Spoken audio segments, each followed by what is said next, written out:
ये उत्साह, ये जोश बता रहा है कि अब की बार बिहार से बीजेपी बाहर। बताओ भाजपा बाहर होने जा रही है कि नहीं होने जा रही है? और ये जो चुनावी मुख्यमंत्री बनाए हुए हैं, जिनका चेहरा आगे रखा है, वैसे तो चुनावी दूल्हा हैं जो, वो भी जानते हैं कि अब उनके गले में माला नहीं पड़ने वाली है। इसीलिए आपने देखा होगा कि वो न जाने कहां किस किस के गले में माला डाल रहे हैं, क्योंकि उन्हें भी पता है कि मुख्यमंत्री बनने नहीं जा रहे हैं। ये भारतीय जनता पार्टी ये इस्तेमाली पार्टी है, ये लोगों को इस्तेमाल करती है। इस्तेमाल करने के बाद उनको बर्बाद करने का काम करती है। इसलिए ये चुनाव जो बिहार का होने जा रहा है, ये नौकरी बनाम भाजपा का चुनाव है। एक तरफ तो वो लोग जो मजदूरी की टोकरी सर पर लेके घूम रहे हैं, और दूसरी तरफ तेजस्वी सम्मान वाली नौकरी देकर के हमारे नौजवानों का सम्मान बढ़ाना चाहते हैं। ये भविष्य का चुनाव है, बिहार के भविष्य का, ये भविष्य बनाने का चुनाव है। इस बार जो जन समर्थन दिखाई दे रहा है, इस बार बिहार से भाजपा की विदाई तय होने जा रही है। जो लोग उत्सव मना रहे हैं जीएसटी का, आपने सुना होगा इधर जीएसटी का उत्सव मना रहे हैं, लेकिन कोई बताए कि आखिरकार जीएसटी बढ़ाया किसने था, महंगाई बढ़ाई किसने थी? जो लोग पलायन की बात कर रहे हैं, बताओ आज पलायन बिहार में क्यों है? ये बीजेपी की वजह से है। और बीजेपी के सहयोगी समझ लें इस बार कि बिहार की जनता इस बार भारतीय जनता पार्टी का पलायन कराने जा रही है। और जब बीजेपी का पलायन होगा, तब तेजस्वी भी यहां पर नौकरी देने जा रहे हैं, रोजगार देने जा रहे हैं। हम आपको ये भी भरोसा दिलाने आए हैं कि हम लोग अपने अनुभव का, हम लोगों ने जो काम करके दिखाया है, उसका लाभ दिलाने का काम भी हम लोग तेजस्वी जी के साथ करेंगे। यूपी का चुनाव देखा होगा आपने, ये भारतीय जनता पार्टी के लोग यूपी के चुनाव में भी यही बातें कह रहे थे जो बिहार में कह रहे हैं। यूपी में भी लगातार सांप्रदायिक ताकतों को और सांप्रदायिकता को बढ़ाने के लिए काम कर रहे थे। लेकिन हमें खुशी है कि उत्तर प्रदेश की जनता ने अवध में बीजेपी को हराने का काम किया है।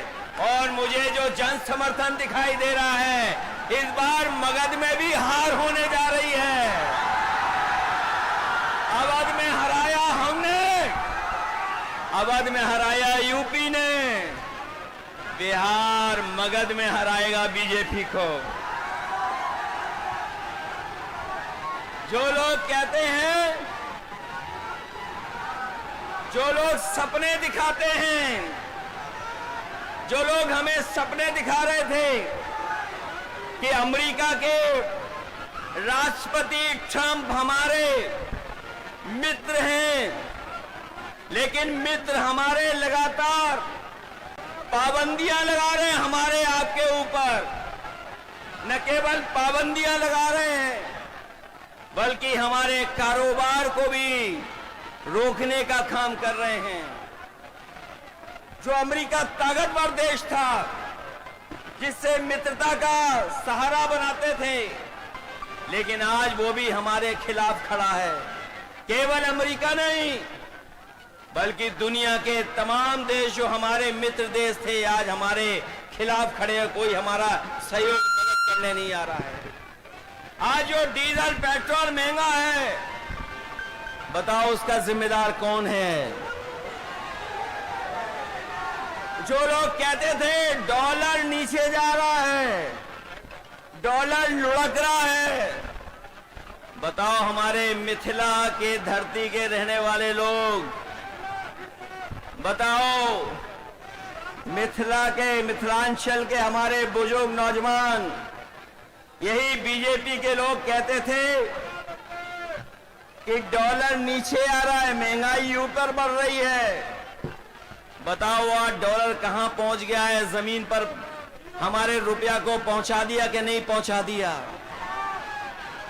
हमारे घर परिवार में गरीब के बीच में अगर किसी की शादी है तो बताओ सोना कोई खरीद पाएगा क्या आज? बताओ सोने की कीमत कहां पहुंच गई? अगर हमारी बहन की शादी हो, बेटी की शादी हो, परिवार में किसी सदस्य की शादी हो, तो बताओ क्या हम छोटी से छोटी चीज भी क्या शादी में दे पाएंगे उसको? कौन जिम्मेदार है इसके लिए? तो जब बीजेपी जिम्मेदार है तो आप लोग सावधान रहोगे कि नहीं रहोगे? बीजेपी की कई टीमें लड़ रही हैं, कोई ए टीम है, कोई बी टीम है, एक पी टीम भी है। बताओ सावधान रहोगे कि नहीं रहोगे? उनकी बी टीम से, सी टीम से और एक पी टीम भी है।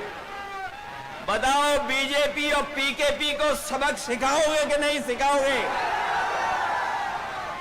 इन लोगों से सावधान हो कि नहीं? आज महंगाई कहां है? नौकरी रोजगार कहां है? और जब चुनाव आया है तो बीजेपी के लोग कह रहे हैं जब 1 करोड़ नौकरी देंगे। बताओ बीजेपी की दिल्ली में है सरकार, 10 साल से सरकार है, 10 साल की सरकार में कितने नौजवानों को नौकरी रोजगार दिया है? और जो नौजवान हमारा मेहनत करके, परिश्रम करके, भाग दौड़ कर करके फौज की सम्मान की नौकरी पाता था, उस नौकरी को भी छीनने का काम अगर किसी ने किया है तो भारतीय जनता पार्टी के लोगों ने किया है। आज फौज में भी हमारी पक्की नौकरी नहीं है।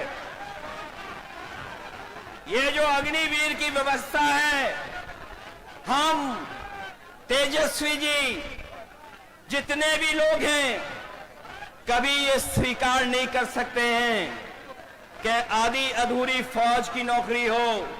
हम आपको भरोसा दिलाते हैं, तेजस्वी जी ने जो प्रण लिया है वो हम आपको याद दिलाते हैं। पहले भी इन्होंने नौकरी दी और इस बार उन्होंने तय किया है कि हर परिवार के सदस्य को हम लोग नौकरी देने का काम करेंगे, उन्हें नौकरी दिलाने का काम करेंगे। न केवल नौकरी बल्कि हमारी माताएं बहनें जो हैं, जो गरीब हैं, परिवार जिनका चल नहीं पा रहा है, गरीबी का सबसे ज्यादा सामना, महंगाई का सबसे ज्यादा सामना हमारे घर परिवार की माताएं बहनों को सामना करना पड़ता है।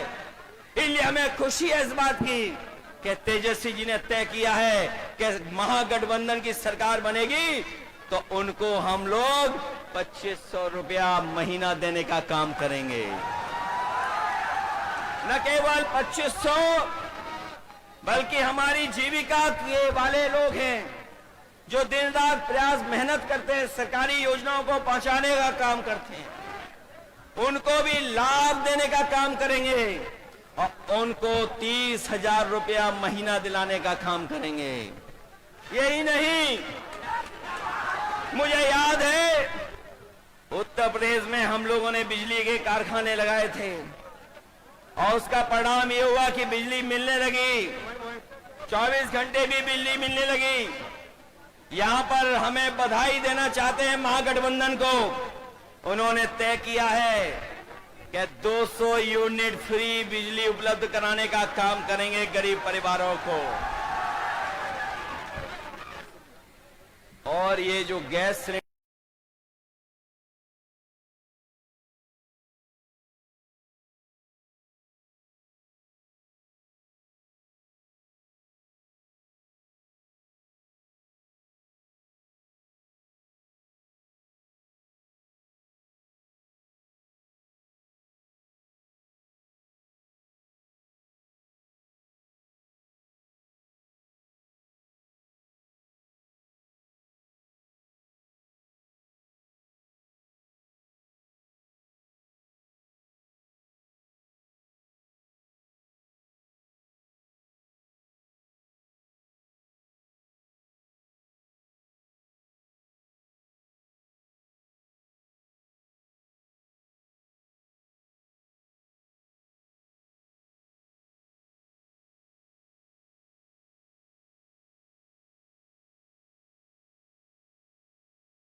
बीजेपी का मुकाबला किया है।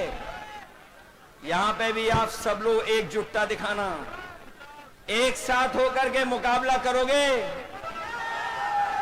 मुकाबला एक साथ करोगे मिलकर के। ये तो जोश उत्साह बता रहा है कि इस बार भारतीय जनता पार्टी का यहां से पलायन होने जा रहा है। बिहार का भविष्य बनाओगे आप लोग, रोजगार के लिए वोट देंगे, हर घर परिवार की नौकरी के लिए वोट देंगे, और 500 रुपए सिलेंडर कराने के लिए वोट देंगे कि नहीं देंगे, और झूठों को सबक सिखाओगे। ये बात तो जानते ही होंगे कि अब वो मुख्यमंत्री भी बनेंगे जो मुख्यमंत्री हैं। बताओ वो चुनावी दूल्हा है कि नहीं है? और वो चुनावी दूल्हा भी ये जानते हैं कि इस बार उन्हें माला कोई नहीं डालेगा, इसीलिए वो माला खुद ही डाल ले दूसरों को। ये बात तो समझ गए। और अगर नहीं समझे हो तो बताओ महाराष्ट्र में क्या हुआ। बताओ जिसको मुख्यमंत्री के नाम से चुनाव लड़े, लेकिन बीजेपी ने उनको मुख्यमंत्री नहीं बनाया, मध्य प्रदेश में भी नहीं बनाया, बिहार में भी नहीं बनाएंगे।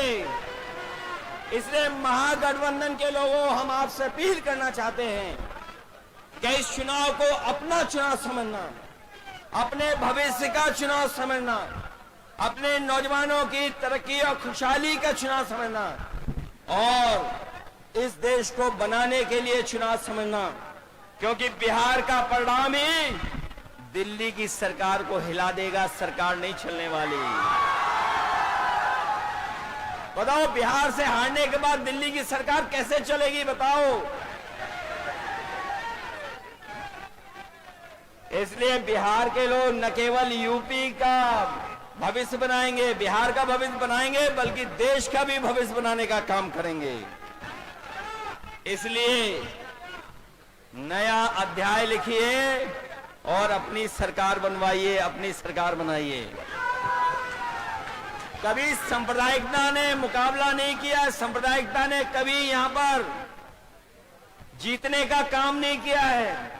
हमेशा बिहार ने सांप्रदायिकता को हराया है। और आर्थिक न्याय के अध्याय को लिखिए, सामाजिक न्याय की लड़ाई जो आपने लड़ी है, आपको फिर मौका मिलने जा रहा है कि आप अपने सामाजिक न्याय के राज की स्थापना के लिए यहां पर सरकार बनाने का काम करें। और जो हमारी संस्कृति और जो हमारे भारत की पहचान रही है कि हम सब मिलके रहे हैं, चाहे कोई कितनी भी ताकत के लोगों ने कोई भी प्रयास किया हो, लेकिन हम हिंदू, मुस्लिम, सिख, ईसाई सब मिलकर के रह करके इस देश को मजबूत बनाने का काम किए हैं। हमें पूरा भरोसा है कि इस चुनाव में आप भोला यादव जी को जिताने का काम करेंगे। इसके साथ साथ हमारे दूसरे प्रत्याशी हैं जो संतोष कुशवाहा जी, जिनके कार्यक्रम में मैं नहीं पहुंच पाया मौसम की वजह से। पूर्णिया के हमारे महागठबंधन के प्रत्याशी हैं, उनको भी जिताना। वहीं अरुण कुशवाहा हैं जो महागठबंधन के प्रत्याशी हैं, उनकी भी मदद करना। और साथ ही साथ भोला यादव जी को ऐतिहासिक वोटों से जिताने का काम करना। जिताइए इन्हें अच्छे वोटों से, जिताइए इनको।